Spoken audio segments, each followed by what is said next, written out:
Ipinagpalit ako ng asawa ko sa isang pirasong papel at wad na dangal.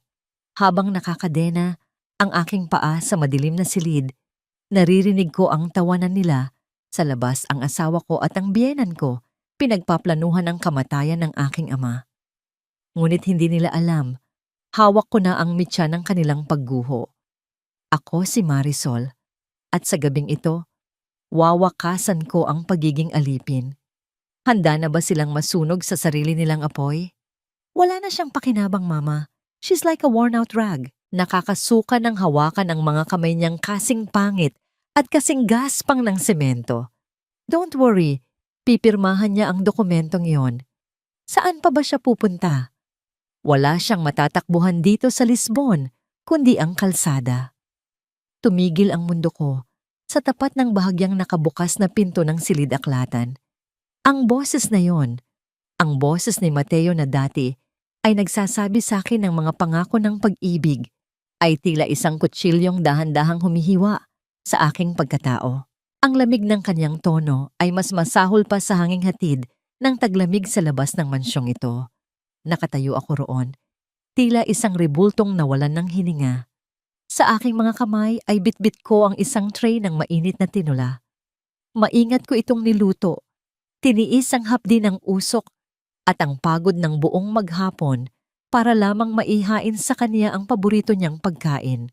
Ipinagpalit ko ang sarili kong hapunan, nagtipid sa bawat sentimo at ibinenta pa ang huling pares ng gintong anting-anting na pamana ni Itay para lamang mabili ang mga sangkap na ito. Akala ko, sa pamamagitan ng pag-aalaga, sa pamamagitan ng pagiging isang mabuting asawa, ay muli kong makukuha ang atensyong unti-unti nang naglalaho. Ngunit ang bawat salitang lumalabas sa bibig niya ay tila laso na dumadaloy sa aking mga ugat. Tama ka, anak, sagot ni Doña Consuelo, ang aking biyenan. Naririnig ko ang marahang kalansing ng kaniyang mamahaling alahas habang humihigop siguro ng tsaa. Masyado mo siyang biniyayaan nang dalhin mo siya rito mula sa putikan ng Pilipinas. It's about time we get what we deserve.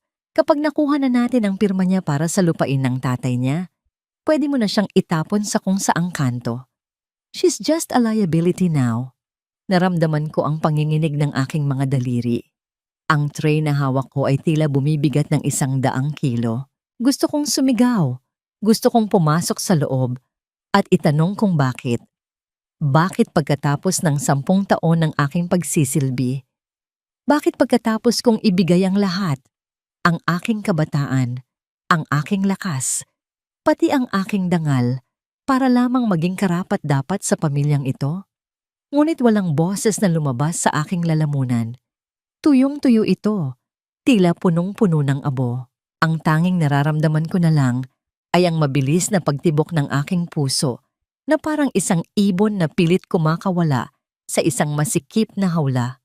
Dahan-dahang nanghina ang aking mga tuhod. Ang mainit na sabaw sa mangkok ay nagsimulang tumalsik sa aking mga kamay, ngunit hindi ko naramdaman ang paso. Mas matindi ang hapdi ng apoy na tumutupok sa aking kaluluwa sa sandaling iyon. Hindi ko na napigilan. Ang tray ay dahan-dahang madulas mula sa aking nanginginig na mga kamay. Ang tunog ng pagbasag ng porselana sa sahig ay tila isang malakas na pagsabog sa gitna ng katahimikan ng pasilyo. Ang sabaw ay kumalat sa mamahaling alpombra, tila isang mantsa ng aking mga pagsisikap na ngayon ay wala ng halaga. Bumukas ng malakas ang pinto. Nanlisik ang mga mata ni Mateo nang makita ako. Walang bakas ng pagsisisi, walang gulat. Ang nakita ko lang sa kaniyang mukha ay ang purong pagkamuhi at pagkayamot. Marisol, kanina ka pa ba riyan? Bulyaw niya. Ang kaniyang boses ay tila latigo. Look at what you did. Ang mahal ng carpet na yan. Wala ka na talagang ginawang tama, kundi ang maging lampa. Lumapit din si Doña Consuelo. Nakatakip ang ilong ng kaniyang sutlang panyo na tila ba may mabahong amoy na nanggagaling sa akin. You clumsy woman. Kita mo na, Mateo?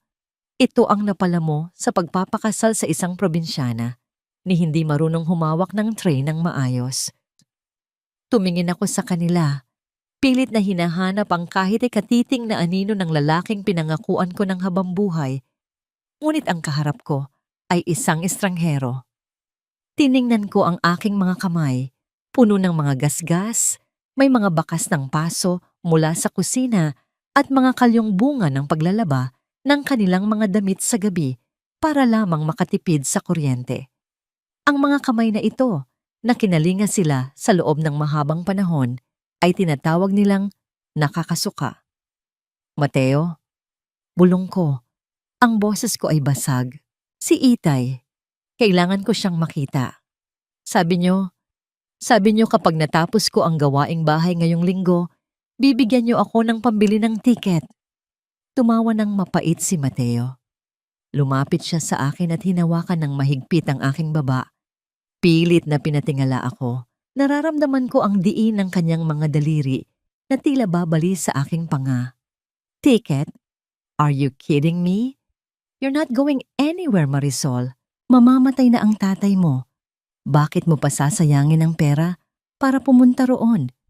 Mas kailangan namin ng pera rito para sa New Year's Eve party. At kung gusto mong mabuhay pa ang matandang iyon, kahit ilang araw pa, pipirmahan mo ang dokumentong ibibigay ko sa iyo bukas. Maliwanag. Binitiwan niya ako ng padaskol, dahilan upang mapaupo ako sa gitna ng basag na porselana at talsik ng pagkain. Masakit ang pagkakauntog ng aking tuhod sa matigas na sahig. Ngunit mas masakit ang katotohanang 10 taon akong nabulag sa isang kasinungalingan. Sa gitna ng aking pagkakaluhod, naramdaman ko ang lamig ng kanilang mga titig. Tiningnan ko ang mga pira-pirasong porselana sa aking paligid. Ang bawat piraso ay tila sumasalamin sa aking sarili. Durog, kalat, at itinuturing na basura. Ganito na lang ba? Sa dinami-dami ng bagyo na sinuong ko para sa kanya, bakit ako pa ang naiwan sa ulan? Pagkatapos kong ubusin ang aking lakas para itaguyod ang pamilyang ito, ang halaga ko lang ba ay isang pirasong basahan na handang itapon sa oras na hindi na kailangan? Hindi ko sila tiningnan ng muli. Habang pinupulot ko ang mga basag na porselana, ang bawat sugat sa aking daliri ay nagsilbing paalala. Sa bawat patak ng dugo na humahalo sa sabaw sa sahig, may isang bahagi ng aking puso ang unti-unting naninigas. Hindi ito ang huli. Kung ituturing nila akong hayop na walang halaga, kung sisikapin nilang ikadena ako sa kanilang mga utos. Hindi nila alam kung ano ang kayang gawin ng isang babaeng wala na ng kailangang protektahan, kundi ang kaniyang huling hibla ng dignidad. Narinig ko ang yabag ng kanilang mga paapaalis patungo sa sala habang nagtatawanan na tila walang nangyari. Ang kanilang mga tinig ay unti-unting naglaho, ngunit ang tunog ng aking sariling paghinga ay naging mas malakas. Sa gabing ito, sa gitna ng dilim at hapdi, isang binhi ng galit ang naitanim sa aking dibdib. At ang binhing iyon, sa tulong ng aking mga luha, ay sisibol sa isang bagyo na wawasak sa mansyong ito. Hindi ko akalain na ang kamay na nagsuot ng singsing sa aking daliri, 10 taon na ang nakalilipas, ay siya ring kamay na magkakabit ng kadenang ito sa aking paa. Ang malamig at matigas na bakal ay tila humahalik sa aking balat. Isang halik na hindi nagbibigay ng init, kundi ng serye ng panginginig na dumaan sa buong katawan ko. Ang tunog ng pagkandado ng mekanismo ay naging huling hudyat ng pagtatapos ng aking kalayaan. Dito ka lang, Marisol, para ito sa ikabubuti mo. Masyado nang magulo ang isip mo dahil sa tatay mo. Baka kung ano pa ang gawin mo at mapaya kami sa mga bisita sa darating na Jiautua. Sabi ni Mateo, habang tumatayo at pinapagpag ang kanyang mamahaling pantalon. Tiningnan niya ako na tila ba isa lamang akong ligaw na asong kailangang itali para hindi makakagat. Nakatitig lang ako sa kanya. Ang aking mga mata ay tuyo na sa sobrang pag-iyak kagabi. Narito ako sa isang maliit na silid sa dulo ng mansyon, isang imbakan ng mga lumang kagamitan na ngayon ay naging piitan ko. Ang amoy ng alikabok at amag ay nanunuot sa aking ilong at ang tanging liwanag ay nagmumula sa isang maliit na siwang sa itaas ng pinto. Ang sahig ay malamig, semento na walang latag, at ang bawat pagkilos ko ay sinasabayan ng kalansing ng kadenang nakakabit sa paa ng mabigat na aparador. Mateo, parang awa mo na, ang itay. Kahit isang tawag lang, pagmamakaawa ko, ang boses ko ay halos pabulong na dahil sa pamamalat. Ngunit hindi niya ako nilingon. Lumabas siya ng silid at narinig ko ang pag-ikot ng susi sa labas ng pinto. Naiwan akong mag-isa sa dilim, kasama ang tunog ng sarili kong paghinga at ang bigat ng bakal na nakapulupot sa aking bukong-bukong. Lumipas ang ilang oras o baka mga araw na, hindi ko na alam. Ang tanging palatandaan ng oras ay ang paunti-unting pagpasok ng liwanag at ang hapdi ng aking sikmura. Dumating si Doña Consuelo, bitbit ang isang pirasong papel. Sa kaniyang mukha ay mababakas, ang isang ngangising mapang-api, ang uri ng ngiti na ibinibigay ng isang mananalo sa isang taong wala ng laban. May sulat ka mula sa Pilipinas, Marisol. Galing yata sa kapatid mo. Sabi niya habang iwinawagayway ang sobre. Nabuhayan ako ng loob. Pilit kong inabot ang kanyang kamay, ngunit hinila niya ito paitaas, dahilan upang mapahila rin ang aking kadena at magdulot ng matinding kirot sa aking paa. Please, Mama, ibigay niyo na po sa akin iyan. Pagsusumamo ko. Tiningnan niya ang sulat at dahan-dahang binasa ang nakasulat sa labas. Sabi rito, nag-aagaw buhay na raw ang tatay mo. Gusto ka raw makita sa huling pagkakataon. Bigla siyang tumawa, isang tawa, na tila nanggagaling sa kailaliman ng impyerno. Pero alam mo, Marisol, ang mga patay ay hindi na nangangailangan ng bisita. Ang kailangan mo ay matutong sumunod. Sa harap ng aking mga mata, dahan-dahan niyang pinunit ang sobre. Narinig ko ang bawat pagkapunit ng papel. Tila ba ang bawat hibla nito ay ang aking pag-asa na unti-unting dinudurog. Pagkatapos, itinapon niya ang mga pira-pirasong papel sa sahig, sa lugar na hindi ko maabot dahil sa ikli ng aking kadena. Diyan ka muna. Mag-isip-isip ka kung gaano ka kawalang halaga kung wala kami. Huling hirit niya bago muling isara ang pinto. Naiwan akong nakatingin sa mga puting papel sa malayo. Ang sakit sa aking dibdib ay mas matindi pa sa gutom na nararamdaman ko. Pakiramdam ko ay nilalamon ako ng dilim ng silid na ito. Napasandal ako sa malamig na pader, niyayakap ang aking mga tuhod. Sa bawat paggalaw ko, ang bakal ay tila bumabaon sa aking laman. Nagpapaalala sa akin ng aking kalagayan. Sinubukan kong abutin ang ilalim ng lumang kama na nasa tabi ko, naghahanap ng kahit anong bagay na pwedeng makatulong sa akin. Ang aking mga daliri ay naggagala sa magaspang na sahig sa gitna ng mga agiw at dumi. Hanggang sa may naramdaman akong isang matigas at parihabang bagay na nakabalot sa isang pirasong tela. Dahan-dahan ko itong hinila. Nang buksan ko ang balot, nanlaki ang aking mga mata. Isang lumang cellphone. Luma na ito, may mga gasgas ang screen, ngunit nang pindutin ko ang power button, isang mahinang liwanag ang sumilay. May kaunting charge pa ito. Nanginginig ang aking mga kamay habang tinitingnan ang maliit na screen. Ito na ba ang sagot sa aking mga dalangin? Sa gitna ng gintong piitang ito, may isang bintana palang nakatago sa ilalim ng dumi at kalimot. Tiningnan ko ang pinto, tinitiyak na walang nakikinig. Sa sandaling ito, ang takot ko ay napalitan ng isang matinding determinasyon. Hindi ako pwedeng mamatay dito. Hindi ako pwedeng basta na lang maglaho na tila isang lihim na kinalimutan.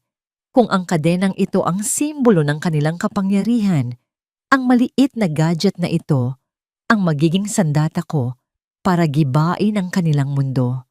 Ngunit hanggang kailan tatagal ang battery nito? At sino ang maaari kong tawagan sa gitna ng bansang hindi ko naman itinituring na tahanan?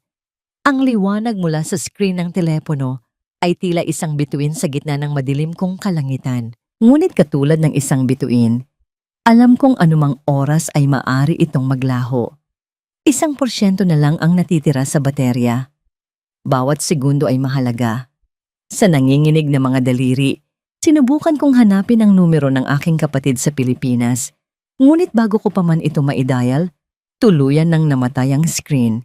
Naiwan akong muli sa yakap ng kadiliman. Ngunit sa pagkakataong ito, may hawak na akong isang patay na pag-asa. Kinabukasan, isang mahinang kaluskos sa labas ng pinto ang gumising sa akin. Hindi iyon ang mayabang na yabag ni Mateo o ang marahang paghakbang ni Doña Consuelo. Ito ay pamilyar, isang tunog mula sa nakaraan. Bumukas ng bahagya ang pinto at isinilid ng isang kamay na kulubot na ang isang maliit na bayong. Marisol, Iha, isang pamilyar na boses ang bumulong. Si Lola Berta, ang dati naming kasambahay na ipinatalsik ni Doña Consuelo dahil sa pagbibigay sa akin ng isang pirasong tinapay nang hindi nagpapaalam. Lola, ang tanging nasabi ko, ang aking boses ay nagulat at puno ng pasasalamat. Wala akong maraming oras, patuloy niya. Sinabi kong kukunin ko lang ang mga naiwan kong gamit. Kunin mo ito. Di mula sa bayong ay inilabas niya ang isang plato ng kanin at isda, isang bote ng tubig, at isang maliit na bagay na nagpabilis ng tibok ng aking puso. Isang charger ng telepono. Isinaksak ko na sa outlet dyan sa likod ng aparador. Gamitin mo yan sa tamang paraan, Iha. Alam kong matagal ka nang nagtitiis. Bago pa man ako makapagpasalamat, isinara na niya muli ang pinto. Narinig ko ang kaniyang papalayo na mga hakbang. Naiwan akong tulala, hawak ang mga bagay na tila isang himala. Sa unang pagkakataon sa loob ng maraming araw, uminom ako ng tubig at kumain ng dahan-dahan. Ang bawat butil ng kanin ay tila nagbibigay sa akin ng panibagong lakas. Lakas hindi lamang para sa katawan, kundi para sa kaluluwang pagod ng lumaban. Hindi ko sinayang ang pagkakataon. Maingat kong isinaksak ang telepono. Habang nagcha-charge, inihanda ko ang aking plano.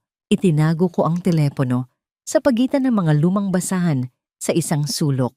Itinutok ang kamera nito sa gitna ng silid kung saan ako palaging nakaupo. Pinindot ko ang record button at naghintay. At dumating na nga ang demonyo. Pumasok si Doña Consuelo na may daladalang isang tasa. Ang amoy ng kapeng barako ay sumingaw sa hangin, ngunit alam kong hindi iyon para sa akin. Umupo siya sa isang silyang inilagay niya sa tapat ko. Sa labas lamang ng abot ng aking kadena. Alam mo, Marisol? Panimula niya habang humihigop sa tasa. Nakatanggap ako ng tawag mula sa Pilipinas. Ang tatay mo, humihina na raw ng husto. Hinahanap ka raw niya. Naramdaman ko ang pagkirot sa aking puso. Ngunit pinilit kong huwag magpakita ng anumang emosyon. Yumuko lang ako. Hinahayaang takpan ng aking buhok ang aking mukha. Nakakaawa, hindi ba? Patuloy niya. Mamamatay siyang dilat ang mga mata. Nag-iisip kung bakit ang paborito niyang anak ay hindi man lang siya sinipot. Pero kasalanan mo ito, Marisol. Kung naging masunurin ka lang sana.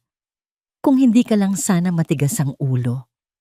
Itinayo niya ang tasa at ibinuhos ang natitirang mainit na kape sa sahig, ilang pulgada lang mula sa aking mga paa. Iyan ang nararapat sa mga taong hindi marunong tumanaw ng utang na loob. Dinala ka namin sa magandang buhay. Pero ano ang isinukli mo? Peste. Isang malaking peste sa pamilya namin. Naramdaman ko ang panginginig ng aking mga kamao. Bumaon ang aking mga kuko sa aking palad. Gusto kong sumagot. Gusto kong isigaw sa kanya ang lahat ng aking sakripisyo. Ngunit naalala ko ang maliit na pulang ilaw na kumukurap mula sa tumpok ng mga basahan. Tahimik lang ako. Tinitiis ang bawat salitang tila. Matatalim na bubog na ibinabato sa aking pagkatao. Umalis sa siya pagkatapos ng ilang sandali. Kontento na sa kanyang nagawa. Sa sandaling marinig ko ang pag-ikot ng susi sa pinto, gumapang ako patungo sa telepono. Nanginginig kong pinindot ang stop button at pinanood ang video. Nandoon lahat. Ang kaniyang mapagmataas na mukha, ang kaniyang malupit na mga salita, ang pagbuhos niya ng kape, malinaw na malinaw. Ito na ang aking ebidensya. Isang tinig sa gitna ng kadilimang pilit na bumabalot sa akin. Ngunit habang pinapanood ko ang video, isang alon ng takot ang bumalot sa akin. Paano kung mahuli nila ako? Paano kung makita nila ang teleponong ito? Baka hindi na lang kadena ang ikabit nila sa akin. Baka tuluyan na nila akong patahimikin. Kaya ko bang isugal ang lahat? Ngunit nang maalala ko ang mukha ng aking ama, ang mga luhang namuo sa aking mga mata ay napalitan ng determinasyon para sa kanya, para sa aking sarili. Kailangan kong lumaban. Nawala ako sa aking malalim na pag-iisip. Masyado akong nakatutok sa liwanag ng screen. Paulit-ulit na pinapanood ang katibayan ng aking paglaya. Hindi ko na malayan ang papalapit na tunog, ang pamilyar na yabag ng mamahaling sapatos na katad ni Mateo sa pasilyo. Nagpanik ako. Sinubukan kong patay ng screen, ngunit sa aking pagmamadali ay napindot ko ang maling button. Ang liwanag nito ay tila isang parola sa madilim na silid. Kasabay ng pagkabog ng aking dibdib ay ang pag-ikot ng susi sa seradura. Bumukas ang pinto. Kasabay ng pagbukas ng pinto ang mabilis na pagtatago ko sa telepono sa ilalim ng aking katawan. Ipinatong ko ito sa malamig na semento at dinaganan. Umaasang ang kadiliman ng silid at ang anino ng aking damit ay sapat na upang itago ang kataksilang hawak ko. Ang liwanag ng screen ay biglang naglaho, ngunit ang init na iniwan nito sa aking likuran ay tila isang nagbabagang uling na nagsasabing naroon pa rin ito, isang lihim na handang sumiklab. Pumasok si Mateo. Ang kanyang mukha ay lalong kumunot nang makita niya akong nakaupo sa sahig. "What's this drama, Marisol? Nagpapagulong-gulong ka na naman sa dumi?" Hindi niya ako tinulungan. Tiningnan niya lang ako na para bang isa akong nakakadiring insekto na sumisira sa kalinisan ng kaniyang mansyon. Hindi ako sumagot. Ipinako ko ang aking tingin sa sahig. Nagdarasal na umalis na siya, na huwag na siyang magtanong. Ang bawat segundo na naririto siya ay tila isang panganib na maaaring sumira sa nag-iisa kong plano. "Tumayo ka riyan," utos niya. Ang kaniyang boses ay walang anumang emosyon. "May bisita ka."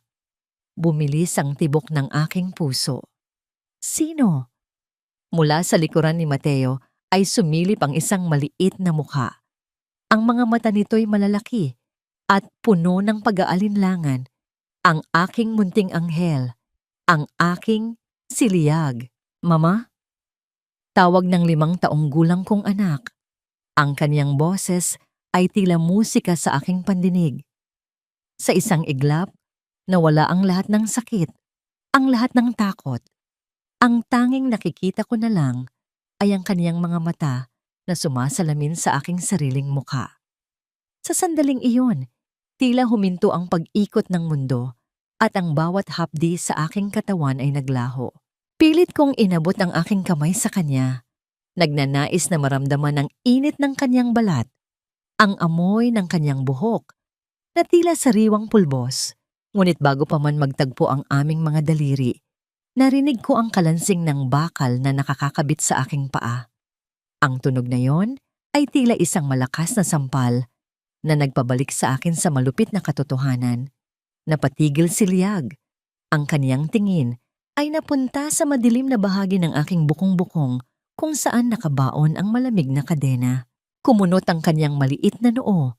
Ang kanyang mga mata ay napuno ng pagtataka at takot.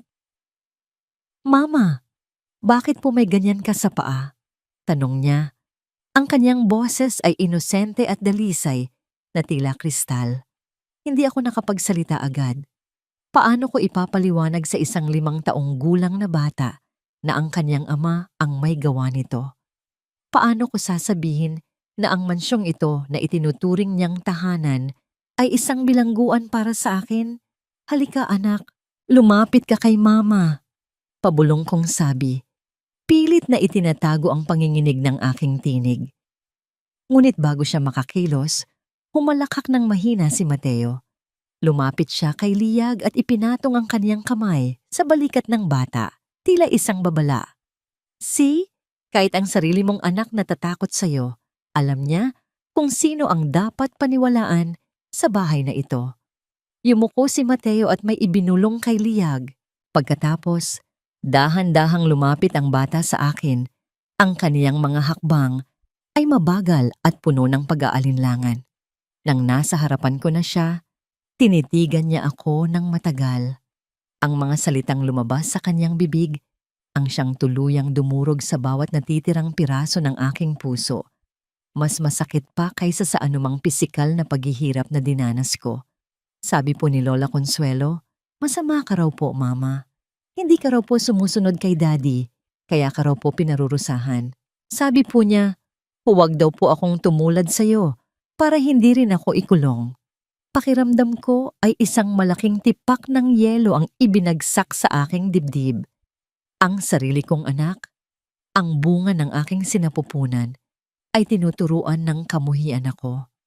Tiningnan ko si Mateo, na ngayon ay may ngiting tagumpay sa kanyang mga labi. Ito pala ang kanyang huling baraha, ang lasunin ng isipan ng aking anak, hanggang sa ituring niya akong isang estranghero. Liyag, makinig ka. Pag susumamo ko, ang mga luha ay nagsisimulang pumatak sa aking pisngi. Hindi totoo ang sinasabi nila. Mahal na mahal ka ni Mama. Tara na, Liyag. Masyado nang madumi rito. Yaya ni Mateo, hinila niya ang kamay ng bata palayo sa akin. Maghahanda pa tayo para sa malaking party bukas ng gabi. Maraming bisita, maraming masasarap na pagkain, at hindi kasali ang mama mo roon. Habang hinihila siya palayo, lumingon si Liyag sa akin. Sa gitna ng dilim, nakita ko ang isang bagay na hindi ko inaasahan. Isang mabilis na pagbagsak ng kaniyang balikat at ang pagbitaw niya ng isang lukot na piraso ng papel. Gumulong ito sa maruming semento at huminto sa ilalim ng lumang aparador na malapit sa akin. Nang muling maisara at maikandado ang pinto, naiwan akong mag-isa na may hapdi sa puso na tila walang katapusan. Ngunit may isang bagong apoy na nag-alab sa aking kalooban. Kung dati ay gusto kong makalaya para sa aking ama, ngayon ay alam kong kailangan kong lumaban para sa kaluluwa ng aking anak. Hindi ko hahayaang lumaki si Liyag sa isang tahanang puno ng kasinungalingan at kalupitan. Maingat kong hinila ang papel gamit ang aking mga daliri sa paa hanggang sa maabot ko ito. Nanginginig ang aking mga kamay habang binubuklat ang lukot na drawing. Gamit ang Crayola, iginuhit niya ang dalawang tao, isang malaki at isang maliit, magkahawak kamay sa ilalim ng isang nakangiting araw. Sa likod nito, may nakasulat na dalawang salita na tila isinulat ng patago. "Sorry, Mama." Nayakap ko ang papel sa aking dibdib.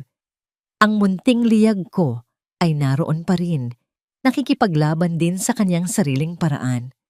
Ang drawing na ito ang naging huling piraso ng aking determinasyon. Buksan man nila ang lahat ng pinto ng mansyong ito o hiyawan ako ng buong mundo, wala nang makakapigil sa akin.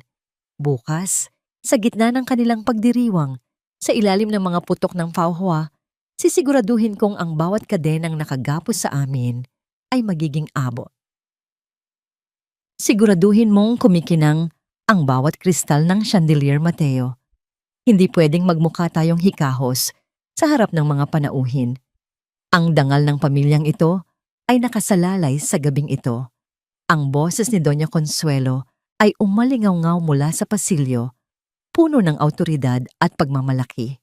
Narito ako, nakasandig sa malamig at mamasa-masang pader ng aking piitan, habang ang amoy ng litson at mga mamahaling pabango ay dahan-dahang nanunuot mula sa siwang ng pinto. Ang bawat halakhak na naririnig ko sa labas ay tila isang matalim na aspil na itinutusok sa aking balat. Napakasakit isipin na sa kabilang bahagi ng pader na ito, naghahanda sila para sa isang marangyang pagdiriwang habang ako ay unti-unting nilalamon ng dilim at gutom. Inilabas ko ang telepono mula sa aking itinagong basahan. Ang liwanag nito ay tila isang munting kandila sa gitna ng bagyo. Sa pamamagitan ng mabilis na koneksyon sa internet na nasasagap ko mula sa itaas, sinubukan kong pasukin ang email account ni Mateo. Alam ko ang kaniyang password. Ito ang petsa ng aming kasal. Ang petsang dati ay itinuturing kong simula ng aking pangarap. Ngunit ngayon ay naging hudyat ng aking bangungot. Ang bawat pagpindot ko sa screen ay sinasabayan ng mabilis na tibok ng aking puso. At doon, sa ilalim ng mga file na may pamagat na business investments, nakita ko ang katotohanang mas madilim pa sa silid na ito. Ang kumpanya ni Mateo ay hindi lamang nalulugi. Ito ay isang hungkag na shell. Ang bawat sentimo na kaniyang ipinangangalandakan ay nagmula sa pondong ninakaw niya mula sa isang pundasyon para sa mga batang may cancer. Ang kawanggawa na kaniyang pinamumunuan bilang mukha ng kabutihan sa Lisbon. Naramdaman ko ang panlalamig ng aking mga kamay. Hindi lang siya malupit. Siya ay isang halimaw na walang budhi. Isinugal niya ang pera ng mga may sakit para lamang mapanatili ang maskara ng yaman at dangal. At ang mas masakit, nakita ko ang isang liham mula sa isang abogado. Bukas na bukas, pagkatapos ng party, ay nakatakda ang pirmahan para sa donasyon ng lupain ni Itay sa kumpanya ni Mateo. Gagamitin nila ang huling yaman ng aking ama para lamang itapal sa butas ng kanilang mga kasalanan. Hindi ko hahayaang mangyari ito. Bulong ko sa aking sarili. Ang aking tinig ay puno ng puot na tila kumukulong lava. Dahan-dahan kong isinagawa ang aking hakbang. Ginamit ko ang telepono upang i-forward ang lahat ng dokumentong iyon. Ang mga bank statement, ang mga pekeng resibo, at ang video ng pagmamaltrato sa akin ni Doña Consuelo, sa aking sariling email at sa lahat ng mga pangunahing kontak ng kanilang pamilya. Ngunit hindi ko muna ito ipapadala ngayon. Maghihintay ako hanggang sa ang lahat ng kanilang mahahalagang bisita ay naroroon na. Hanggang sa ang kanilang maskara ay nasa pinakamakinang na bahagi bago ito tuluyang mabasag. Biglang tumigil ang musika sa itaas. Narinig ko ang mabibigat na hakbang ni Mateo na patungo sa aking silid. Mabilis kong itinago ang telepono sa ilalim ng aking damit. Pilit na pinapakalma ang aking paghinga. Bumukas ang pinto. Pumasok si Mateo na may dalang isang kahon. Inilapag niya ito sa harap ko at binuksan. Isang kulay gintong gown ang tumambad sa akin. Napakaganda, napakamahal, ngunit para sa akin, ito ay tila isang marangyang sapot ng gagamba. Suotin mo yan bukas. Utos niya, ang kanyang mga mata ay walang kislap ng pagmamahal. Lalabas ka sa party bilang isang masunurin at masayang asawa. Ipapakita natin sa lahat na maayos ang pamilya natin. At pagkatapos, pipirmahan mo ang dokumento para sa lupa ng tatay mo. Huwag kang gagawa ng anumang eksena, Marisol, dahil kung hindi, baka hindi naabutin ng umaga ang matanda sa Pilipinas. Lumapit siya sa akin at hinawakan ang aking buhok ng napakahigpit. Pilit na pinatingala ako. Isang gabi lang, Marisol. Isang gabi ng pagpapanggap kapalit ng buhay ng tatay mo. Napakadaling desisyon, hindi ba? Nang bitawan niya ako, naramdaman ko ang lasa ng dugo sa aking labi dahil sa sobrang pagkagat ko rito. Tiningnan ko siya habang lumalabas siya ng silid. Ang kanyang anino ay tila isang higanting halimaw na bumabalot sa pinto. Nang muling bumalik ang katahimikan, inilabas ko ang telepono at tiningnan ang drawing ni Liag na itinatago ko sa aking palad. Ang maskara ni Mateo ay yari sa ginto, ngunit ang aking sandata ay yari sa katotohanan. Bukas, sa ilalim ng mga putok ng paputok, titingnan ko siya sa kaniyang mga mata, habang ang buong mundong itinayo niya sa kasinungalingan ay guguho sa kaniyang paanan. Ngunit bago iyon, may isang bagay akong napansin sa screen ng telepono. Isang notification ang lumitaw. Isang mensahe mula sa isang hindi kilalang numero. Alam ko ang ginagawa mo, Marisol. Huwag kang lilingon. Naramdaman ko ang pagtayo ng balahibo sa aking batok. May iba pa bang nakakaalam ng aking lihim? O ito ba ay isa na namang patibong ng pamilyang ito upang tuluyan akong sirain? Nanginig ang aking buong pagkatao sa mensaheng nabasa ko sa screen. Sino ang taong ito? Sa loob ng mansyong ito, na puno ng mga mata at tainga, tila wala ng lugar na ligtas. Ngunit bago ko pa man mahanap ang sagot, narinig ko ang marahas na pag-ikot ng susi sa aking pinto. Mabilis kong isinilid ang telepono sa loob ng aking suot na luma at maluwag na damit. Idinidikit ito sa aking balat na tila babahagi ito ng aking hininga. Pumasok si Doña Consuelo. Hindi siya nag-iisa. Kasunod niya ang dalawang lalaking tauhan ng mansyon. Ilabas niyo siya. Utos niya. Ang kaniyang tinig ay kasing lamig ng bakal. Dalhin siya sa kusina. Maraming dapat ihanda para sa huling hapunan ng taong ito. Hindi nila tinanggal ang kadena sa aking paa. Sa halip, pinalitan nila ang dulo nito mula sa mabigat na aparador patungo sa isang mahabang bakal na riles na nakakabit sa pader ng pasilyo hanggang sa kusina. Isang mahabang kadena na nagpapahintulot sa akin na makagalaw. Ngunit nagpapaalala sa bawat hakbang ko na ako ay isang bihag pa rin. Ang tunog ng pagkaladkad ng bakal sa sahig ng mansyon ay tila isang malungkot na awitin ng pagdurusa. Pagdating sa kusina, ang bawat sulok ay abala. Ang amoy ng sariwang hipon, mamahaling alak, at mga pampalasa ay bumabalot sa hangin. Ngunit sa gitna ng karangyaan ng mga sangkap, nakatayo ako. Marumi ang damit, maputla, at may bakas ng bakal sa aking bukong-bukong. Inatasan akong ihanda ang paboritong paella ni Mateo para sa kanyang mga piling panauhin. Ang bawat pag-ikot ng sandok sa malaking kawa ay tila pag-ikot din ng aking kapalaran. Habang pinagmamasdan ko ang usok na nagmumula sa niluluto, nakikita ko ang mukha ni Itay. Nararamdaman ko ang kanyang paghihirap sa malayo. Sa bawat butil ng kanin na aking inilalagay, may kasamang panalangin na sana ay kayanin niya pa. Siguraduhin mong masarap iyan, Marisol, kutyang sabi ni Mateo habang dumadaan sa kusina para tikman ang alak. Diyan ka lang naman magaling, hindi ba? Ang maging isang dakilang tagaluto at tagapagsilbi. Tumawa siya bago lumabas. Hindi man lang tinitingnan ang sugat sa aking paa na muling bumukas dahil sa pagkiskis ng kadena. Sa isang pagkakataon na naging abala ang mga katulong sa pag-aayos ng mesa sa labas, mabilis kong kinuha ang listahan ng mga bisita na nakapatong sa counter. Nandoon ang mga pangalan ng mga alkalde, mga negosyante, at maging ang mga pinuno ng simbahan, ang mga taong pinagkakautangan ni Mateo ng kaniyang peking reputasyon. Mabilis kong itinala ang kanilang mga email address sa aking telepono habang nagkukunwaring nagpupunas ng pawis sa aking noo.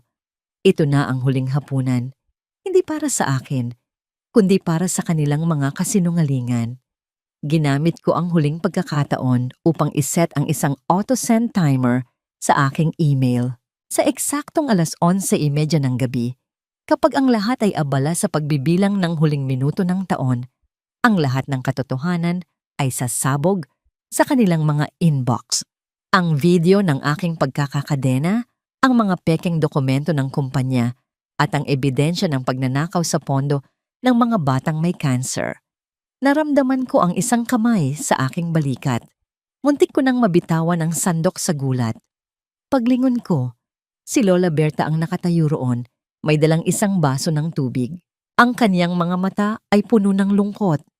Ngunit may isang kislap ng babala. "Mag-ingat ka, iha," bulong niya habang nagkukunwaring iniaabot ang baso. "May mga mata sa bawat sulok. Ang mensaheng natanggap mo, ako ang nagpadala niyon sa tulong ng pamangkin ko sa labas. Huwag kang lilingon, huwag kang magpapakita ng takot. Malapit na ang oras." Nakahinga ako ng maluwag, ngunit ang kaba sa aking dibdib ay hindi pa rin nawawala. Si Lola Berta pala ang lihim kong kakampi. Habang inihahain na ang mga pagkain sa labas, muli akong binalikan ng dalawang lalaki upang dalhin sa isang maliit na silid sa tabi ng Grand Hall. Dito nila ako binihisan ng kulay gintong gown na ibinigay ni Mateo. Pinilit nilang ayusan ang aking mukha upang itago ang mga pasa at ang pamumutla. Nilagyan nila ako ng makapal na make-up. Tila ba isa akong sirang manyika na pilit na kinukumpuni para sa isang palabas. "Ngumiti ka, Marisol," sabi ni Mateo habang pumapasok sa silid, suot ang kanyang pinakamahal na suit. Ito ang pinakamahalagang gabi ng buhay natin. Kapag natapos ang gabi na ito at nakuha ko ang gusto ko, baka payagan pa kitang bumisita sa libing ng tatay mo. Tiningnan ko siya sa salamin. Ang lalaking minahal ko noon ay wala na. Ang nakikita ko na lang ay isang bangkay na naglalakad. Isang taong patay na ang kaluluwa sa ilalim ng kaniyang mamahaling kasuotan. Narinig ko ang malakas na musika mula sa Grand Hall. Nagsimula na ang party. Ang bawat kalansing ng baso ng wine sa labas ay tila tunog ng isang orasan na malapit nang tumunog. "Tara na," yaya ni Mateo. Hinawakan niya ang aking braso ng napakahigpit na tila ba dudurugin ang aking mga buto. Oras na para humarap sa mundo. Ngunit bago kami lumabas, naramdaman ko ang pag-vibrate ng telepono sa aking hita. Isang notification, hindi mula sa email, kundi isang papasok na tawag mula sa Pilipinas. Ang aking puso ay tila tumigil sa pagtibok. Ang kapatid ko. Tumatawag siya sa oras na ito. Alam ko ang ibig sabihin yon. Huwag kang magkakamaling magpakita ng kahit anong bahid ng lungkot, Marisol. Ang gabing ito ay para sa aking tagumpay, hindi para sa iyong walang kwentang pagluluksa. Ngumiti ka, dahil bawat sentimong ginastos ko sa mukhang yan ay dapat magbunga ng pirma mo mamaya. Ang bulong ni Mateo sa aking tainga ay tila kagat ng isang makamandag na ahas bago kami tuluyang pumasok sa malawak na bulwagan. Hawak niya ang aking braso ng mahigpit. Ang kanyang mga kuko ay tila bumabaon sa aking balat sa ilalim ng telang sutla ng aking kulay gintong gown. Nakatayo ako sa gitna ng karangyaan, napapaligiran ng mga chandelier na tila mga bituing bumaba mula sa langit upang saksihan ang aking pagkapahiya. Ang amoy ng mamahaling wine at mga imported na bulaklak ay nanunuot sa aking ilong. Ngunit para sa akin, ang bawat samyo ay may halong amoy ng amag mula sa silid na pinanggalingan ko. Sa ilalim ng mahabang laylayan ng aking gown, nararamdaman ko ang malamig na yakap ng kadena. Hindi nila ito tinanggal. Iniklihan lang nila ito at itinali sa aking bukong-bukong. Sapat lamang upang makahakbang ako ng dahan-dahan, tila isang mahinhin na reyna. Ngunit sa katotohanan ay isang bihag na hinihila sa bawat galaw. Nakangiti ako. Isang namangiting drawing sa aking mukha gamit ang makapal na lipstick at kolorete. Ngunit sa loob ng aking dibdib, ang aking puso ay tila isang basag na kampanang pilit na pinatutunog. Ang bawat bati ng Happy New Year mula sa mga panauhin ay tila mga sampal na nagpapaalala sa akin kung gaano kahuwad ang lahat ng ito. Biglang nag-vibrate ang teleponong nakatago sa aking hita. Sa gitna ng maingay na tawanan at tugtog ng biolin, ang bawat pagyanig nito ay tila isang kidlat na tumatama sa aking kaluluwa. Alam ko ang tawag na yon, ang aking kapatid, ang huling mensahe mula sa aking ama. Naramdaman ko ang pag-akyat ng init sa aking lalamunan. Gusto kong sumigaw. Gusto kong itapon ang baso ng champagne na hawak ko at tumakbo palayo. Ngunit nanatili akong matigas. Tumingin ako sa malaking screen sa dulo ng hall kung saan nakapaskil ang mga larawan ng masayang pamilya ni na Mateo at Doña Consuelo. Ang kanilang mga mukha ay tila mga maskara ng mga anghel, habang ang katotohanan ay nakatago sa madilim na sulok ng mansyong ito. Ladies and gentlemen, simula ni Mateo, itinataas ang kaniyang baso habang nakatayo sa entablado. Ang kaniyang boses ay puno ng kumpiyansa. Ang boses ng isang taong naniniwala na hawak niya ang mundo. Bago tayo magbilang para sa bagong taon, nais kong ipakita sa inyo ang bunga ng aming pagmamahalan at ang dedikasyon ng aming pamilya sa kawanggawa. Tumingin siya sa akin, may mapanuring kislap sa mga mata. Marisol, halika rito. Mahal ko. Naglakad ako patungo sa kanya. Ang bawat hakbang ay isang pagtitiis. Ang bawat kalansing ng kadena, na tanging ako lang ang nakakarinig, ay tila tunog ng isang orasan na malapit nang tumunog para sa kanilang katapusan. Pag-akyat ko sa entablado, tiningnan ko ang orasan sa dingding. 11:30. Sa sandaling ito, ang auto-send timer ng aking email ay nagsimulang gumana habang si Mateo ay patuloy sa kanyang mabulaklak na talumpati tungkol sa karangalan at pagtulong sa kapwa. Nararamdaman ko ang pagdaloy ng katotohanan sa kable ng internet patungo sa mga telepono ng bawat taong naririto sa loob ng hall. Isa-isang nagsimulang tumunog ang mga notification sa bulsa ng mga panauhin. Isang mahinang tunog ng pagdating ng email dito, isang pag-vibrate doon. Nakita ko ang isang negosyante sa harap na dahan-dahang inilabas ang kanyang telepono. Ang kaniyang noo ay kumunot. Pagkatapos, ang susunod at ang susunod pa. Ang mga bulungan ay nagsimulang lumaganap na tila isang apoy sa tuyong damuhan. Ang tawanan ay napalitan ng mga nagtatakang tingin. Tumingin sila sa screen. Pagkatapos ay kay Mateo at pagkatapos ay sa akin. Mateo, bulong ni Doña Consuelo na nasa gilid. Ang kaniyang mukha ay biglang namutla habang nakatingin sa kaniyang sariling telepono. Hindi pa rin tumitigil si Mateo sa pagsasalita.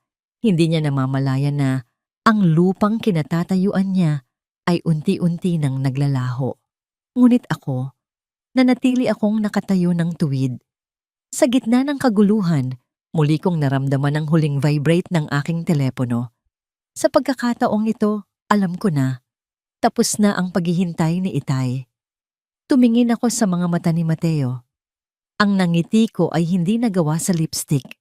Ito ay ngiti ng isang taong wala ng takot na mawala ang lahat dahil wala na siyang ibang pagpipilian kundi ang manalo. Ganito na lang ba? Ang huling hininga ng aking ama ay naging mitya ng inyong pagbagsak. Namatay ang musika.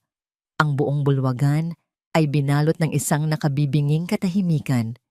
Bago ang unang malakas na tinig ng galit ay pumutok mula sa gitna ng karamihan.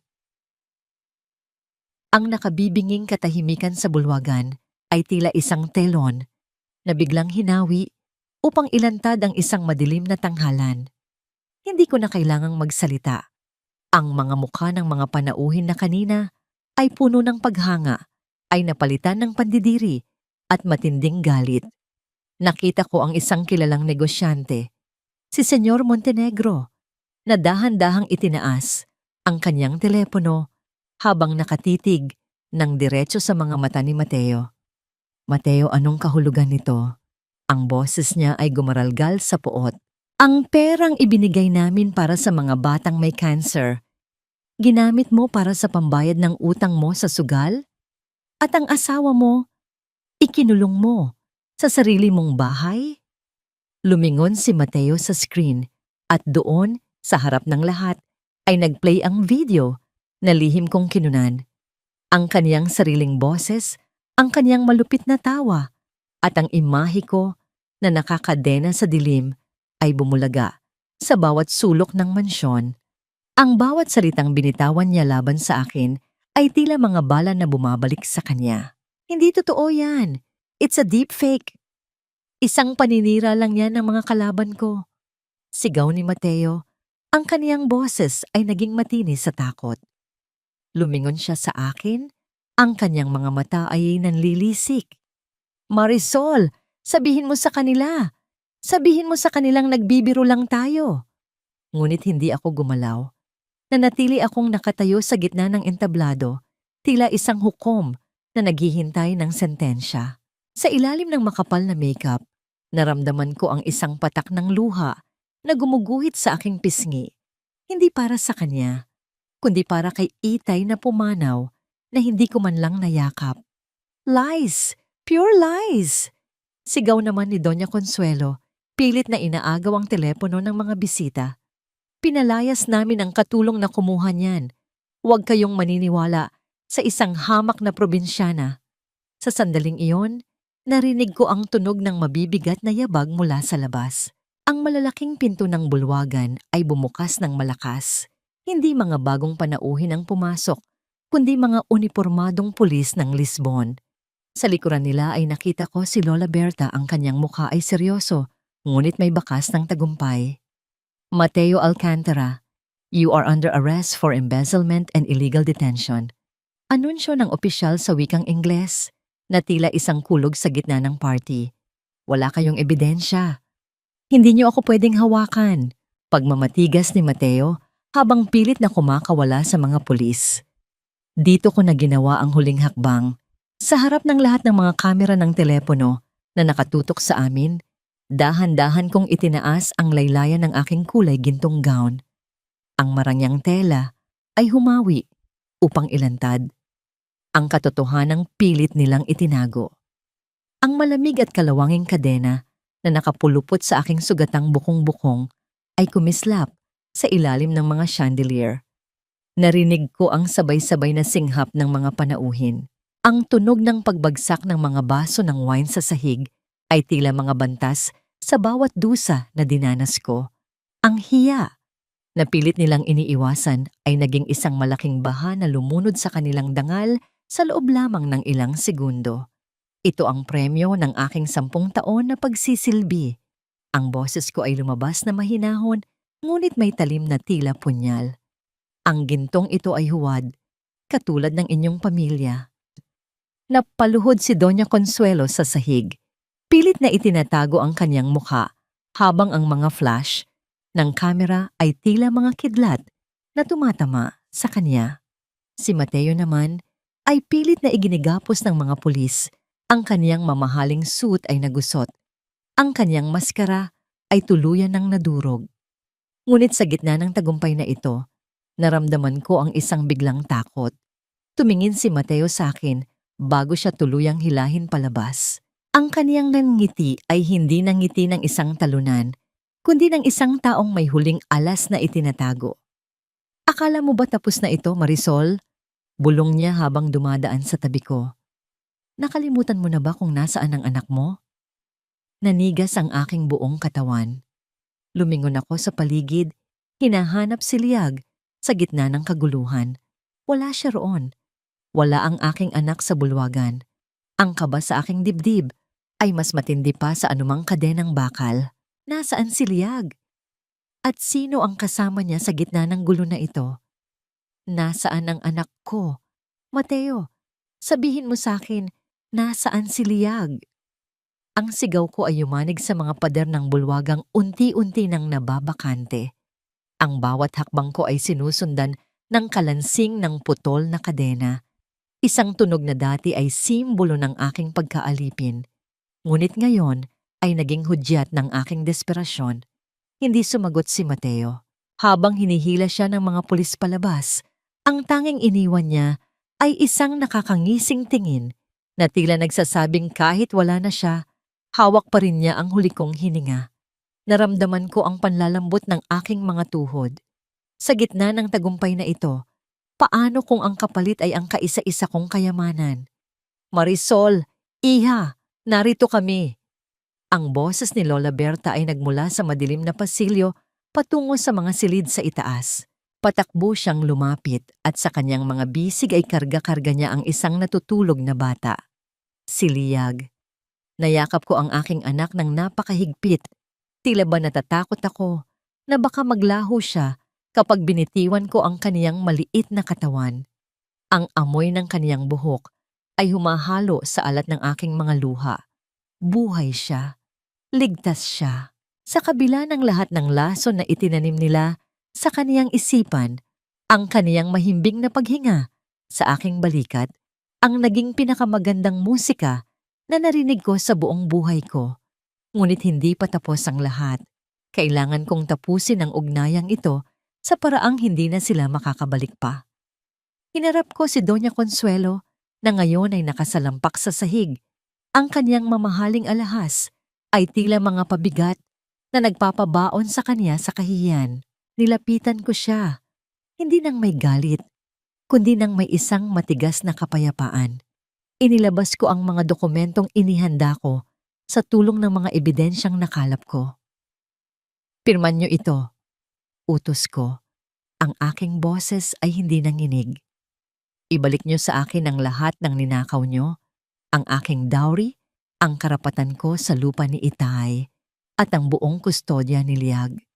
Kapag ginawa niyo ito, hindi ko na idadagdag ang pangalan niyo sa mga kasong isasampa ko laban kay Mateo. Hahayaan kitang tumanda sa mansyong ito na puno ng mga alaala ng inyong kalupitan. Nanginginig ang mga kamay ng matanda habang hinahawakan ng panulat.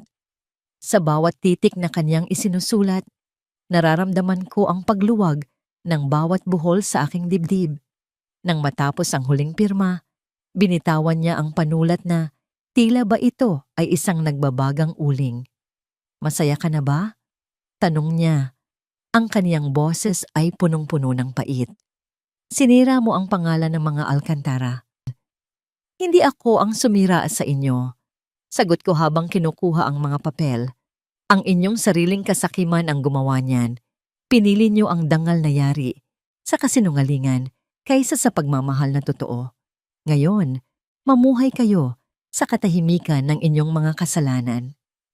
Kasama si Lola Berta at ang mahimbing pa ring tulog na si Liag, naglakad ako patungo sa malalaking pinto ng mansyon. Sa bawat hakbang, ang tunog ng kadena sa aking paa ay tila unti-unting naglalaho, napapalitan ng tunog ng malayang paghinga.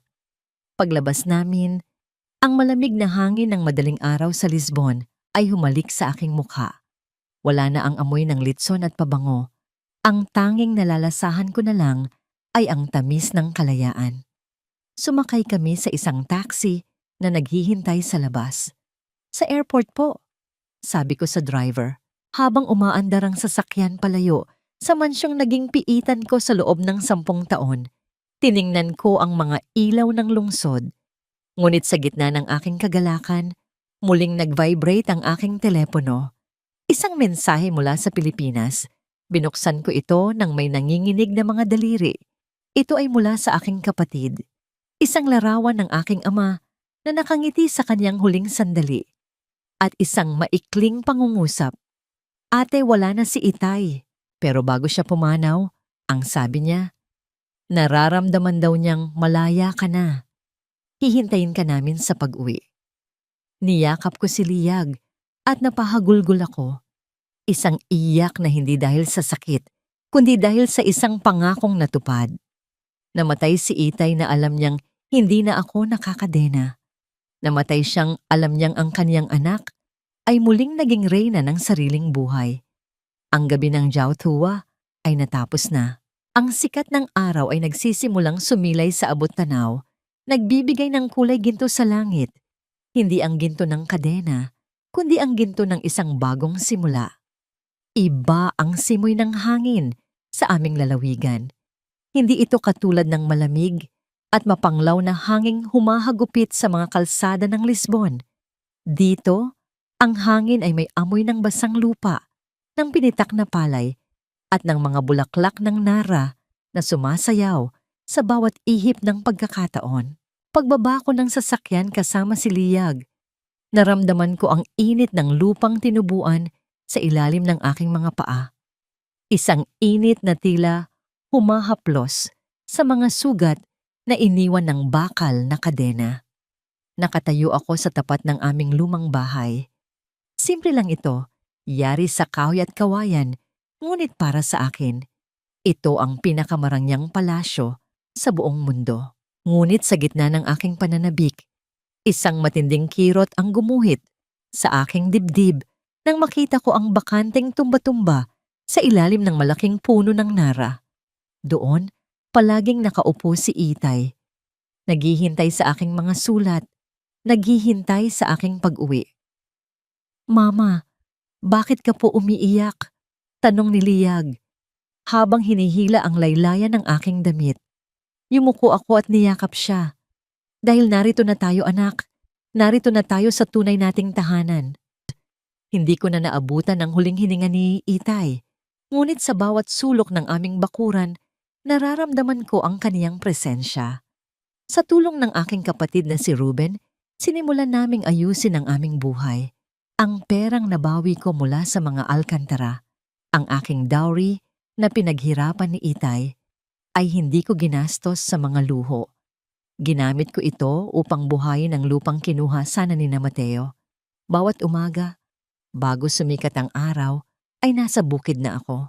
Ang aking mga kamay na dati ay tanging pagluluto at paglilinis para sa mga taong walang utang na loob ang alam, ngayon ay marunong na ring magtanim at mag-ani.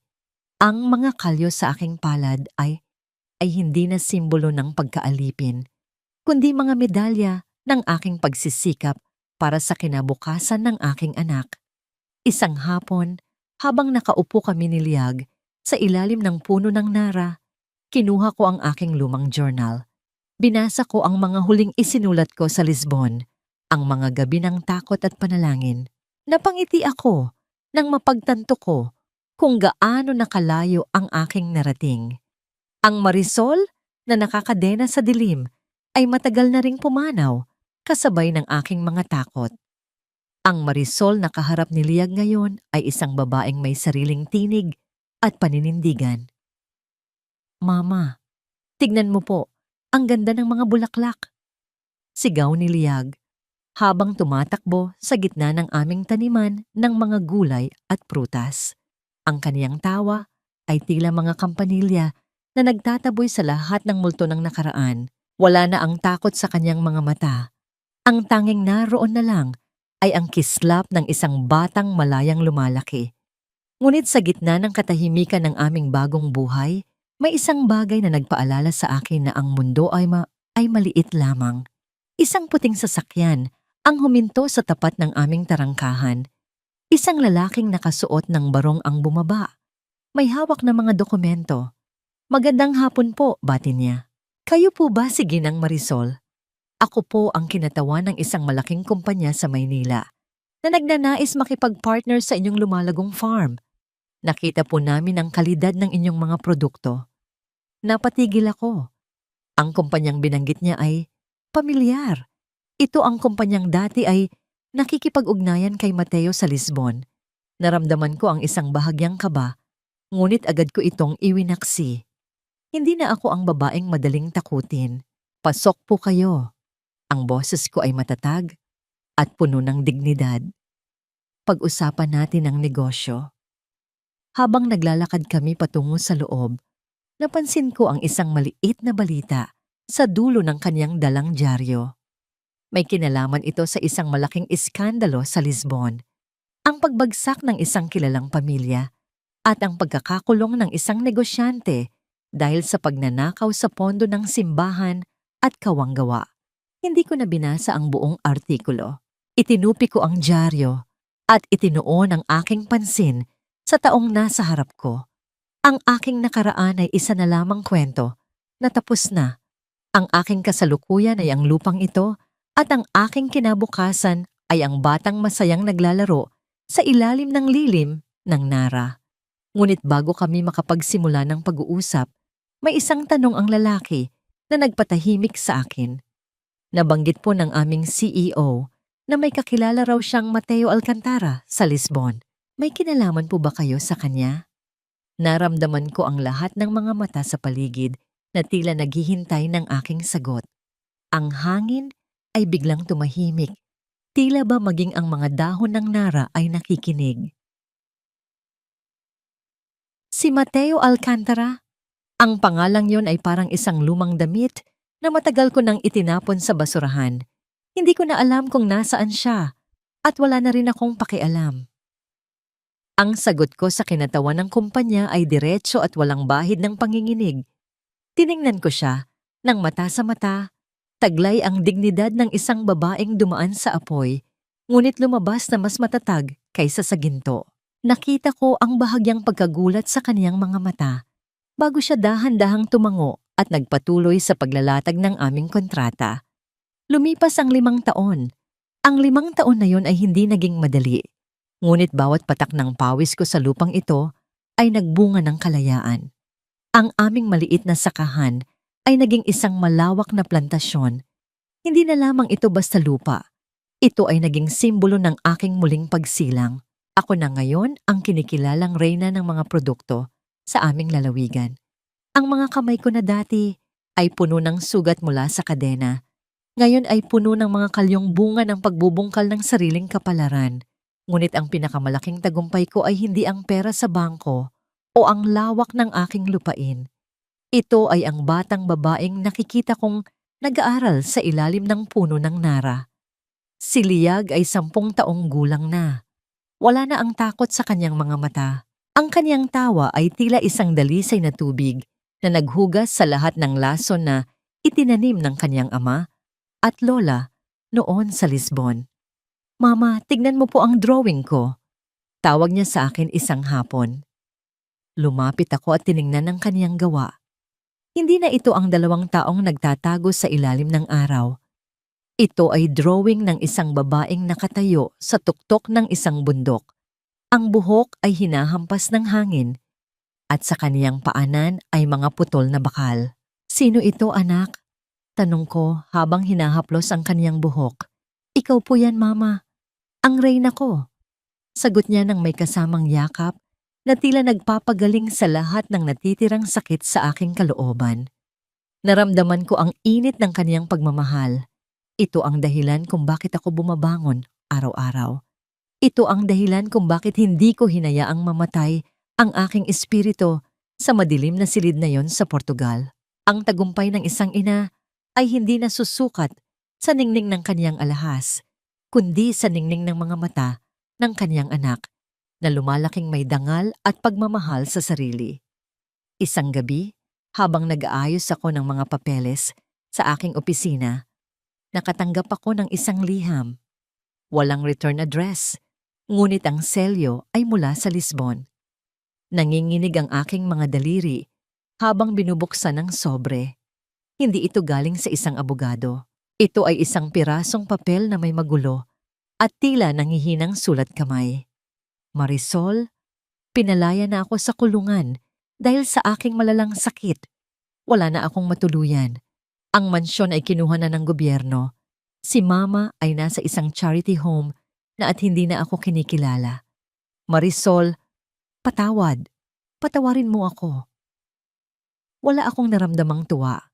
Wala rin akong naramdamang galit. Ang tanging naramdaman ko ay isang malalim na katahimikan. Ang hustisya ay hindi palaging dumarating sa anyo ng ganti. Kung minsan, ito ay dumarating sa anyo ng pagkabulok ng mga taong nag-akalang sila ang may-ari ng mundo. Ang kapalaran ni Mateo ay kanya ng pasanin. Ang sa akin ay ang buhay na pinili kong itayo mula sa abo. Tumayo ako at lumabas sa beranda. Ang buwan ay maliwanag. Binabalot ng pilak ang buong plantasyon. Ang lahat ay tahimik, maliban sa tunog ng mga kuliglig na tila bumubulong ng mga dasal ng pasasalamat. Ngunit ang katahimikan ay nabasag nang marinig ko ang tunog ng isang sasakyang huminto sa tapat ng aming gate. Isang taxi. Isang lalaking tila butot balat, may bitbit na lumang maleta. Ang dahan-dahang bumaba. Ang kaniyang mga hakbang ay mabigat at puno ng pag-aalinlangan. Napatitig ako. Kahit sa ilalim ng madilim na anino, nakilala ko ang tindig na yon. Ang tindig ng taong dating naging dahilan ng aking pagluha. At ngayon ay mukhang isang pulubing nang hihingi ng kahit kaunting habag. Hindi ako gumalaw. Nanatili akong nakatayo sa itaas. Pinagmamasdan ng taong unti-unting lumalapit sa liwanag ng aming poste. Ang nakaraan ay bumalik sa aking harapan, hindi para muling manakit, kundi para masaksihan ang kaniyang sariling pagkatalo. Ang figura sa ilalim ng ilaw ng poste ay tila isang anino na pinilit kumapit sa liwanag. Ang dating mayabang na si Mateo Alcantara na dating lumalakad ng taas noo at may mamahaling suit, ngayon ay nakatayo sa aking harapan na tila isang pulubing nawala ng direksyon. Ang kanyang kasuotan ay lukot-lukot at marumi. Ang kanyang mukha ay payat at puno ng mga linya ng paghihirap, at ang kanyang mga mata ay walang kislap, tila mga patay na uling. Hindi ako bumaba. Nanatili akong nakatayo sa beranda ng aking bahay, sa tuktok ng hagdanan. Pinagmamasdan siya na ang walang anumang emosyon. Ang hangin ay tila bumulong ng mga lumang alaala, ngunit ang aking puso ay hindi gumalaw. Marisol. Ang boses niya ay basag, tila tinig ng isang estrangherong matagal nang naglakbay sa disyerto. Marisol, patawarin mo ako. Lumakad siya ng dahan-dahan. Ang kanyang mga hakbang ay mabigat at puno ng pag-aalinlangan, hanggang sa marating niya ang paanan ng hagdanan. Wala na ako, Marisol. Wala na si Mama. Wala na ang mansyon. Wala na ang lahat. Tanging ako na lang ang naiwan at ang panghihinayang. Hindi ako nagsalita. Hinayaan ko siyang magpatuloy. Ang bawat salita niya ay tila isang bulong mula sa nakaraan, ngunit ang mga bulong na yon ay wala ng anumang kapangyarihan sa akin. Napakasama kong asawa, napakasama kong tao. Patuloy niya, at sa wakas ay tumingala siya. Nagtagpo ang aming mga mata. Ang kaniyang mga mata ay puno ng mga luha, ngunit ang mga luha na yon ay hindi nagdulot ng awa sa akin. Please, Marisol, kahit bilang kaibigan lang, bigyan mo ako ng pangalawang pagkakataon. Kahit saan, kahit ano, basta makasama lang kita. I have nothing left. Kung dati, ang mga salitang iyon ay magpapatunaw sa aking puso. Ngunit ang pusong iyon ay matagal nang dumaan sa apoy. Ang mga luha niya ay tila mga patak ng ulan na walang halaga sa tuyot na lupa. Mateo, ang boses ko ay matatag at malinaw, tila isang sapa sa gitna ng katahimikan. Ang pangalawang pagkakataon ay ibinibigay sa mga taong karapat-dapat. Ang mga pinili mong gawin sa akin, sa tatay ko, at sa mga batang walang laban, hindi iyan mapapatawad sa isang simpleng salita. Ang lahat ng nawala sa iyo ay bunga ng sarili mong mga desisyon. Naramdaman ko ang paggalaw ng isang maliit na kamay sa likuran ko. Si Liag. Nakatayo siya doon, bagong gising, at nakatingin din sa kanyang ama na nakatayo sa ibaba.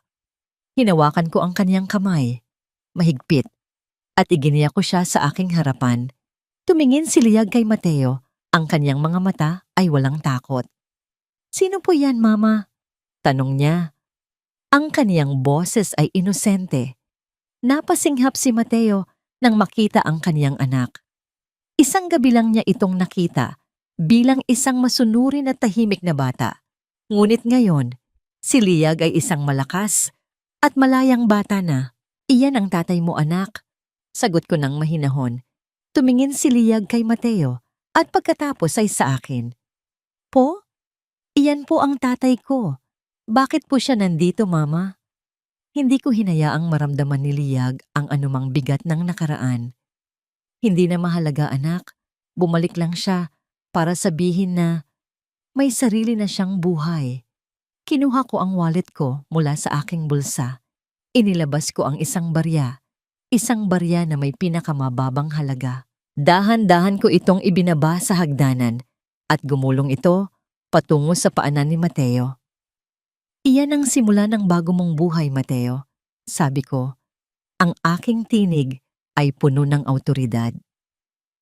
Kung may natutunan ka man sa lahat ng ito, sana ay gamitin mo yan para itayo ang sarili mo sa tamang paraan.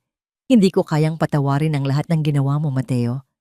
Ngunit pinapalaya na kita sa anumang galit na nararamdaman ko. Hindi na ako ang Marisol na ikinadena mo. Niyakap ko si Liag ng mahigpit at tiningnan ko si Mateo sa huling pagkakataon. Ang kaniyang mukha ay lumukot at sa wakas, lumingon siya at dahan-dahang lumakad palayo. Ang kaniyang mga hakbang ay mabigat, tila ba ang bawat isa ay may dalang 100 kilong pagsisisi. Pinanood ko siya habang unti-unti siyang naglalaho sa dilim ng kalsada. Wala na akong naramdamang galit. Ang tanging nalasahan ko ay ang sariwang hangin ng paglaya. Hindi ko kailangang kamuhian siya para maging malaya. Ang aking kapatawaran ay hindi para sa kanya, kundi para sa sarili kong kapayapaan. Niyakap ako ni Liag ng mahigpit. Mama, ang ganda po ng buwan ngayon, bulong niya. Tumingala ako sa kalangitan. Ang buwan ay bilog at maliwanag, at sa gitna ng mga bituin, tila may isang mukha akong nakita. Ang mukha ni Itay, nakangiti. Ang kanyang nangiti ay hindi lamang sa buwan. Ito ay nasa hangin, nasa lupa, at nasa puso ng aking anak. Alam kong narito siya. Alam kong ipinagmamalaki niya ako. Dahan-dahang gumagapang ang unang sinag ng araw sa pagitan ng mga dahon ng puno ng nara na tila mga daliring ginto na humahaplos sa aking mukha. Malamig ang simoy ng hangin, may hatid na bango ng basang damo at ang tamis ng mga hinog na mangga mula sa aming taniman. Sa malayo, naririnig ko ang marahang agos ng batis, isang tunog na tila ba bumubulong ng mga salitang, "Tapos na, malaya ka na." Nakatayo ako sa beranda, hawak ang isang tasa ng mainit na kape. Pinagmamasdan ko si Liag na ngayon ay masayang tumatakbo sa damuhan, hinahabol ang isang makulay na paru-paro. Ang kanyang buhok ay sumasayaw sa hangin at ang kanyang mga tawa ay tila mga kristal na bumabasag sa anumang natitirang lungkot sa aking paligid. 5 taon na ang nakalipas mula nang iwan ko ang Lisbon, ngunit ang bawat umagang ganito ay tila isang himala na hindi ko pagsasawaan. Binuksan ko ang isang maliit na kahoy na kaban na matagal ko nang itinatago. Sa loob nito, naroon ang huling alaala ng aking nakaraan, ang aking lumang singsing sa kasal. Tiningnan ko ito ng matagal. Noon, akala ko ang singsing na ito ang magbibigay sa akin ng langit. Ngunit naging rehas pala ito ng aking impyerno. Hinawakan ko ang bakal na singsing. Ramdam ko ang lamig nito. Ngunit hindi na nito kayang pasukuin ang init ng aking palad. Naglakad ako patungo sa pampang ng batis na nasa gilid ng aming lupain. Sa bawat hakbang, nararamdaman ko ang tibay ng aking mga binti. Ang lakas ng aking katawan na binuo ng sariling pagsisikap. Wala na ang bakas ng sugat mula sa kadena. Tanging ang malinis at matatag na balat na lang ang naroon. Tumingin ako sa aking refleksyon sa tubig. Ang babaeng nakikita ko ay hindi na ang Marisol na umiiyak sa dilim. Ang babaeng ito ay isang ina, isang anak, at isang reyna ng sariling tadhana. Gamit ang buong lakas ng aking braso, inihagis ko ang singsing sa gitna ng malalim na bahagi ng batis. Nakita ko ang maliit na tilamsik ng tubig bago ito tuluyang lumubog at lamunin ng putik sa ilalim. Wala nang tunog ng pagbasag, wala nang kalansing ng bakal. Ang katahimikan ng kalikasan ang naging huling saksi sa aking ganap na paglaya. "Mama! Halika po rito. Tignan niyo ang bulaklak!" Sigaw ni Liag. Kumakaway ang kanyang maliit na kamay habang nakaturo sa isang bagong sibol na rosas. Napangiti ako. Sa bawat bukang liwayway, naaalala ko ang sinabi ni Itay bago siya pumanaw, na ang tunay na kayamanan ay hindi ang ginto sa ating mga kamay, kundi ang kapayapaan sa ating mga puso. Ang pamilyang Alcantara, si Mateo at ang kanilang mapagkunwaring dangal ay naging mga abo na lamang ng kahapon. Ang kanilang hiya ay kanila ng pasanin, habang ang aking pag-asa ay akin ng kinabukasan. Ngayon, kapag tumitingin ako sa salamin, hindi na ako nagtatanong kung bakit ako naiwan sa ulan. Dahil alam ko na, pagkatapos ng bawat bagyo, ang lupang dinilig ng luha ay siyang magbubunga ng pinakamatamis na tagumpay. Ako si Marisol, at ang aking kwento ay hindi na tungkol sa pagkaalipin, kundi tungkol sa walang hanggang pag-ibig ng isang ina at ang ningning ng isang bagong simula. Hinarap ko ang sumisikat na araw, huminga ng malalim, at lumakad patungo sa aking anak. Ang gabi ay tapos na. Narito na ang bukang liwayway.